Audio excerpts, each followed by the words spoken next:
আমি ইতিমধ্যে দুবার চীনে গেছি, তারও আগে আমি চীনে কয়েকবার গেছি, কিন্তু চীন প্রতিদিনই বদলায়, প্রতিদিনই তার উন্নত হয়, উন্নত থেকে উন্নততর হচ্ছে। এই জন্যই আজকে আমি ওনাকে এখানে দাওয়াত করে এনেছি যে উনি আমাদের ঠাকুরা এলাকার জন্যে ওনাকে দিয়ে আমরা কিছু কাজ করতে চাই। সেই কাজগুলোর মধ্যে হচ্ছে আমাদের এখানে আমরা শিল্প কলকারখানা তৈরি করতে চাই। সেই শিল্প কলকারখানা তৈরি করাতে উনি আমাদেরকে সাহায্য করবেন। উনি কথা দিয়েছেন যে আগামী 2-1 মাসের মধ্যেই তিনি এখানে চীনা প্রতিনিধিদের পাঠাবেন, যারা এই অঞ্চলে শিল্প কারখানা তৈরি করার উদ্যোগ গ্রহণ করবে আমাদের ব্যবসায়ীদের সঙ্গে।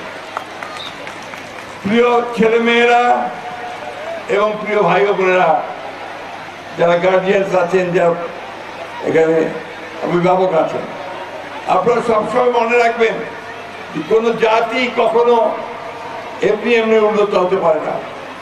তার সঙ্গে আমার সম্পর্ক বেশ কিছুদিন ধরে খুব ঘনিষ্ঠ।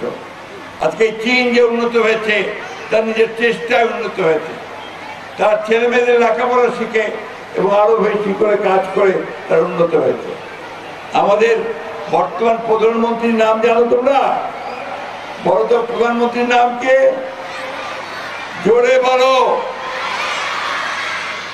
তিনিও বলেছেন তিনি শিশুদের সঙ্গে কাজ করতে চান, শিশুদেরকে আরো বেশি লেখাপড়া শেখাতে চান, তাদেরকে উন্নত করতে চান। এই জন্য তিনি কতগুলো কাজ হাতে নিয়েছেন। একটা হচ্ছে তাদেরকে লেখাপড়ার সঙ্গে সঙ্গে তিনি বলেছেন সমস্ত বাচ্চাদেরকে তিনি ইউনিফর্ম দেবেন, আবার কিটস দেবেন, এবং বাচ্চারা যেন প্রতিযোগিতা করে টিকে থাকতে পারে সেই প্রশিক্ষণ তিনি তাদেরকে দেবেন। খেলাধুলা, কালচারাল অ্যাক্টিভিটি, আজকে সারা পৃথিবীতে চীন একটা শক্তিশালী দেশে পরিণত হয়েছে। চীন সবচেয়ে বেশি এখন তাদের জনগণের কল্যাণ করেছে। এখন বিভিন্ন দেশে তারা আমাদেরকে সমর্থন, সেইভাবে আমাদেরকেও সমর্থন দিচ্ছে।